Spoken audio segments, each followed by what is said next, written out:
হৃদয়ের আলপনায় পহেলা বৈশাখ এক অবিনশ্বর মহাকাব্য।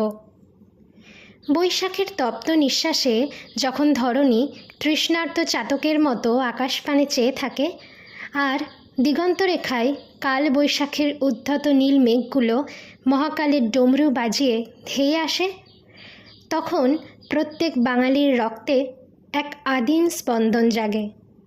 এ কেবল একটি ক্যালেন্ডারের পাতা উল্টানো নয়, এ হলো শিকড়ের আদিম টান, এ হলো ধুলোমাখা শৈশব আর হারানো দিনের অমলিন স্মৃতিমেদুরতা। পয়লা বৈশাখ মানেই এক মুঠো তপ্ত রোদ্দুর আর এক বুক হাহাকার আর নতুনের আগমনের অদম্য উচ্ছ্বাস, যা দেশ কাল সীমানা ছাড়িয়ে আমাদের সবাইকে এক অটুট হৃদস্পন্দনে গেঁথে রাখে। ইতিহাসের ধুলোমাখা প্রাচীন পাতাগুলো উল্টালে দেখা যায় এই উৎসবের জন্ম হয়েছিল এক সুদূর প্রসারী মানবিক প্রয়োজনে। মুঘল সম্রাট আকবরের রাজদরবারে যখন হিজরি চন্দ্রবর্ষের সাথে ফসলি চক্রের অমিল ঘটত, যখন খাজনা আদায়ের কঠোর নিয়মে দরিদ্র কৃষকের কপালে চিন্তার গভীর ভাঁজ পড়ত, ঠিক তখনই প্রাজ্ঞ জ্যোতির্বিজ্ঞানী ফতেউল্লাহ সিরাজি এক জাদুকরী সেতুবন্ধন তৈরি করলেন। 1558 খ্রিস্টাব্দের সেই মাহেন্দ্রক্ষণে হিজরি চন্দ্রবর্ষ আর বাংলার সৌরবর্ষের এক অদ্ভুত রসায়নে জন্ম নিল বঙ্গাব্দ। কিন্তু সম্রাটের আদেশের চেয়েও বড় হয়ে উঠল সাধারণ মানুষের আত্মিক টান। চৈত্র সংক্রান্তির সেই শেষ রক্তিম সূর্য যখন দিগন্তের কোলে ঢলে পড়ত, বাঙালির মনে তখন একই সাথে বিদায়ের বিষাদ আর নতুন আবাহন এক অদ্ভুত দোলা দিত। সেই থেকেই শুরু হলো হালখাতা, যা কেবল দেনা পাওনার শুল্ক হিসেবে নয়, বরং দীর্ঘদিনের গড়ে ওঠা এক অবিচ্ছেদ্য বিশ্বাসের খেরোখাতা। মহাজনের লাল মলাটের সেই খাতাটি যেন হয়ে উঠল বাঙালির সম্পর্কের এক বিশ্বস্ত দলিল। আজ থেকে বহু বছর আগে যখন গ্রাম বাংলার আকাশে ছিল আদিগন্ত সবুজের সমারোহ আর ধুলোমাখা মেঠো পথ, তখন নববর্ষের উদযাপন ছিল একেবারে মাটির কাছে, হৃদয়ের খুব গভীরে। সেখানে আজকের মতো যান্ত্রিক জৌলুস ছিল না সত্য, কিন্তু ছিল এক অপার্থিব প্রাণের ছোঁয়া। বৈশাখের সেই স্নিগ্ধ সকালে মহাজনের দোকানে ধূপধুনার গন্ধ আর গণেশ পূজার শান্ত মন্ত্রোচ্চারণে এক অন্যরকম আধ্যাত্মিক পবিত্রতা বিরাজ করত। নতুন ধবধবে জামা পরে মহাজনের গদিতে বসা আর তার বিনিময়ে কলার পাতায় কিংবা ঠোঙায় ভরা সেই ঘি মাখা মচমচে নিমকি আর রসে টইটুম্বর রাজকীয় মিষ্টি, সে যেন আজকের যে কোনো 5 স্টার ভোজকেও হার মানাত। সেই মিষ্টির প্রতিটি কামড়ে লুকিয়ে থাকত 1 বছরের পুরনো জমাট বাঁধা হৃদ্যতা আর আগামী দিনের অগাধ ভরসা। গ্রামের বিশাল বটতলায় যখন বৈশাখী মেলা বসত, তখন চারিদিকে কেবল খিলখিল শিশুসুলভ হাসি আর মাটির ডুগডুগের অবিরাম আওয়াজ। রঙিন মাটির ঘোড়া, শোলার নিপুণ কারুকার্যের পাখি আর বড় হাঁড়িতে রাখা কদমা বাতাসার সেই মিষ্টি গন্ধে ম করত পুরো মেলা প্রাঙ্গণ। বাবার শক্ত হাত ধরে সেই ভিড়ের মাঝে ঘুরে বেড়ানো আর শেষ সম্বল 1 পয়সার বাঁশি কিনে বুক ফুলিয়ে বীরের বেশে বাড়ি ফেরা, সে যেন এক স্বর্গীয় আনন্দ। তা আজকের দিনে কোনো গেম বা শপিং মল কখনোই দিতে পারবে না।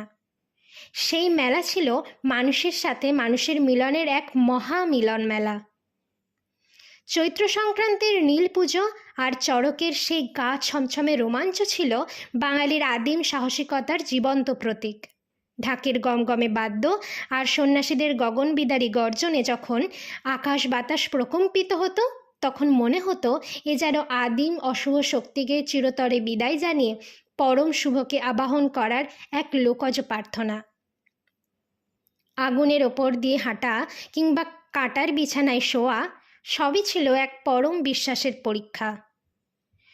সময়ের নিষ্ঠুর স্রোতে পাল্লা দিয়ে আমাদের উদযাপন আজ অনেক বেশি বর্ণিল, অনেকটা বেশি ডিজিটাল এবং অনেক বেশি প্রদর্শনীমূলক। কিন্তু এই চোখ ধাঁধানো চাকচিক্যের আড়ালে কি আমাদের সেই আদি এবং অকৃত্রিম আবেগটা একেবারেই ধীরে ধীরে ফিকে হয়ে যাচ্ছে? বিংশ শতাব্দীর শেষ লগ্নে জন্ম নেওয়া এই বর্ণিল উৎসব এখন আমাদের অসাম্প্রদায়িক চেতনার সবচেয়ে ধারালো হাতিয়ার। এটি এখন কেবল উৎসব নয়, এটি বাঙালির অস্তিত্ব রক্ষার এক লড়াই।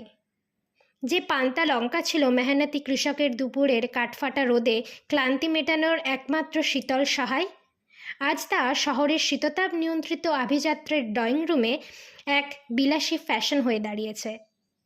তবুও মাটির সাঙ্কিতে সেই পোড়া লঙ্কার তীব্র গন্ধ আর ভাজা ইলিশের মায়াবী ঘ্রাণ আজও আমাদের অবচেতন মনে সেই ফেলে আসা গ্রামের ধুলোমাখা মেঠো পথের কথাই মনে করিয়ে দেয়।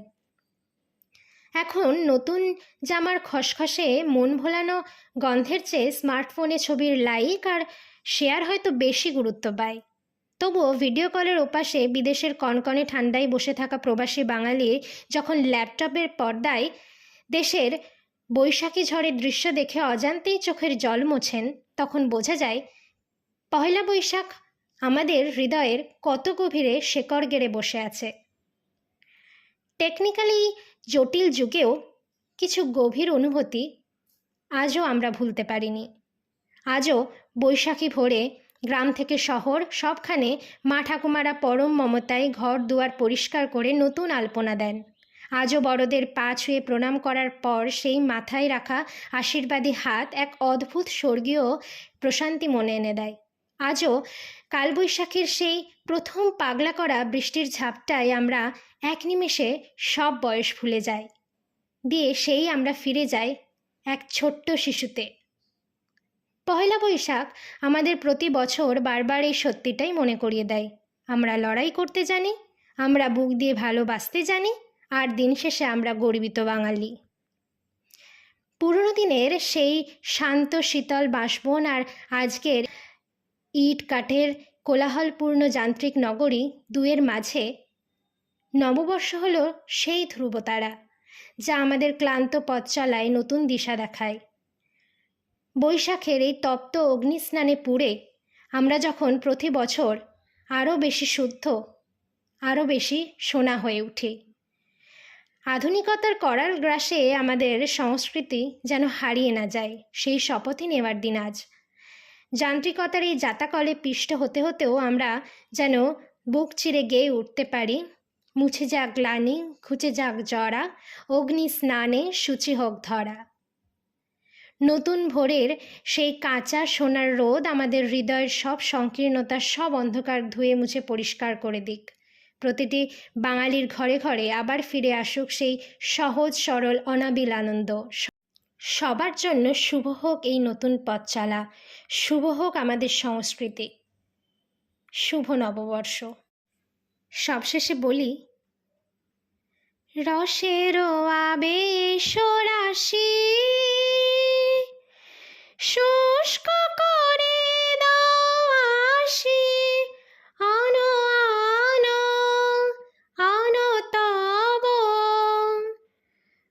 প্রলয়ের শাখ, আনো আনো আনো তব প্রলয়ের শাখ।